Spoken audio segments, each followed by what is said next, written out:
Poštovanje, dragi moji, dobroveče i dobrodošli na moj YouTube kanal Skandinavija i u još jedan moj novi video. Večeras u večerašnjem videu pričat ću vam koliko iznose moji troškovi za život za mesec dana ovde u Štokholmu i koliko šta mene košta. Pa evo, krenut ću redom od najskuplje tačke ili najskupljeg računa. Najskuplji račun ovde je stan, koji je ujedno i teško doći do stana, ali eto, ja sam imao sreću i dobio sam stan iz prve ruke, 60 kvadrata i mene stan košta 880 evra. Znači, 880 evra samo stan. Tu dolazi i struja koja me košta na mesečnom nivou prosečno 45 evra. Onda imam parking za auto i mene parking košta 47 evra. Internet imam u stanu, Wi-Fi i on košta 43 evra. Plaćam ujedno i osiguranje za stan.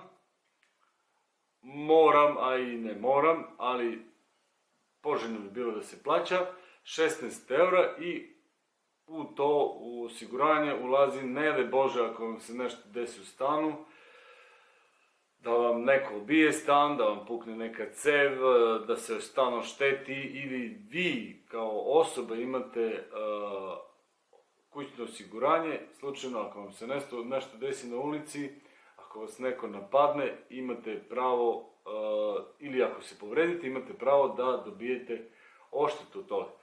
Tako da mene stan košta 1175 evra. Idemo dalje. Plaćam 2 telefona, pretplatu, 71 evro za mesec dana. Novi auto koji sam kupio, plaćam ratu na mesečnom nivou 240 evra. Osiguranje za auto, koje me sada trenutno košta, pošto auto kuće gde sam kupio auto, 6 meseci imam oko 50 evra mesečno da plaćam. Posle 6 meseci mogu da biram osiguranje koje ja hoću i osiguranje najmanje što je iznosi za mene je 110 evra. Nije to toliko malo, ali u tom osiguranju imam potpuno sve. U slučaju ako mi neko grebe auto na parkingu, ako slučajno se pokvari nešto motor ili menjač, ne daj Bože, ili klima ili bilo šta u autu, imate pravo da vam to osiguranje plati. Plus toga sam platio 900 evra za 3 godine auto garanciju od druge osiguravajuće kuće, da bi slučajno, eto, još jednom osigurao sebe, da ako mi se nešto desi na autu, mehanički kvar ili bilo šta, elektronski kvar, imam pravo da naplatim to. Pre, evo sad ću da vam kažem, nedelju dana, bila mi je klima u autu nije radila i ja sam zvao auto kuću gde sam kupio auto.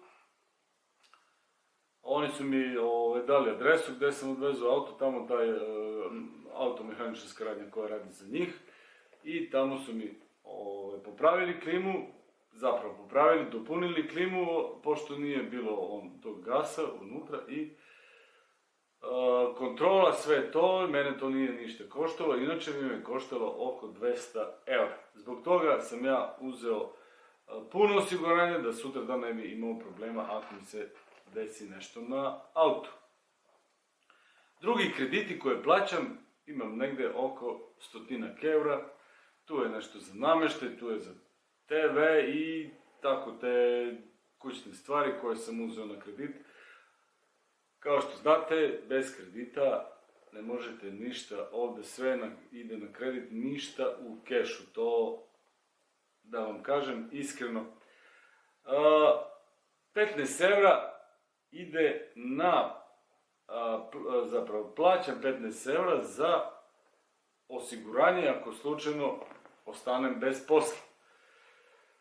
Plaćam to 15 € i eto, ne daj Bože da se meni desi da ostanem bez posla. To se zove A-kasa. Pozovem njih, prijavim se na biro da sam nezapošljen ili ostao sam bez posla i posle, ne znam, mjesec dana, otprilike oni isplaćuju 80% od tvoje mesečne zarade koje si primao. Godinu dana imaš prava da primaš preko toga, posle toga možeš da tražiš posao ili već kako. Znači, to je to. Troškovi za hranu mene koštaju, i moje dete, mogu da kažem, 150 € otprilike, pošto ja kako kupujem hranu i za posao, i hrana me košta oko 150 €. Na kraju je gorivo za auto. Na posao idem autom svaki dan, radim 5 dana u nedelji. I tako da, i izlazak, šetnja tamo vamo, iznosi 100 €.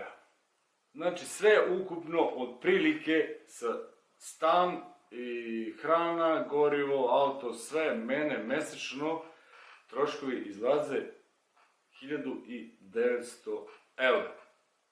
Ja imam platu 2200 €, ali eto, imam i pomoć sa detetove strane, prima dečji dodatak 125 € i izborio sam se za penziju njegovu da prima 150 € zato što je ostao bez majke 5 godina. Ja to nisam znao, ali evo sad ću da vam kažem, ko ima taj slučaj kao ja što sam imao ovde, da dođete ovde i ne znate šta i kako, znači, moja pokojna žena, ona uopšte nije živela ovde, ali je moje dete dobilo penziju zato što Švedska pomaže deci bez roditelja, koji su bez roditelja. 150 € nije toliko malo za njega, za njegove troškove i plus dečji dodatak 125 €. Nije toliko loše, za njega ima, za izlazak, da prošeta malo, za garderobu, pomažemo i ja i eto, tako se mi dopunjujemo to. Znači, troškovi mene koštaju mesečno 1900 € najmanje. Pa eto, sad vi vidite, ja imam platu 2200 € i eto, 300, da kažem, ajde 300 € sa detetove strane, ali ajde, te pare su za njega, to na njega trošim, zapravo on ima ove pare kod sebe, tako da je to to. Plate su dobre, međutim, dosta je i skupo. Hranu isto možete da nađete i jeftinu, možete da nađete i skupu. Sve zavisi u kojoj prodavnici ovo ćete da kupujete, ali to ću u nekih od narednih videa da vam snimim koliko košta hrana ovde. U prodavnici imate Lidl, ima ICA Maxi i o tom potom to ćete vidjeti u nekom od narednih videa. Toliko od mene za večeras. Nadam se da ćete ovaj video odgledati do kraja. Kad odgledate do kraja, lajkujte i počnite da pratite YouTube kanal Skandinavija. Biće toliko novih videa, zanimljivih. I ako imate nešto, pišite u komentarima šta vas interesuje, mogu da vam snimam, mogu da vam pričam ili da vam kažem šta i kako, šta vas muči, za posao, za bilo šta. U svakom slučaju, pišite u komentarima i ne zaboravite da počnete da pratite YouTube kanal Skandinavija. Toliko od mene za večeras, vidimo se u nekom od narednih videa. Pozdrav od mene, laku noć i lepo spavajte.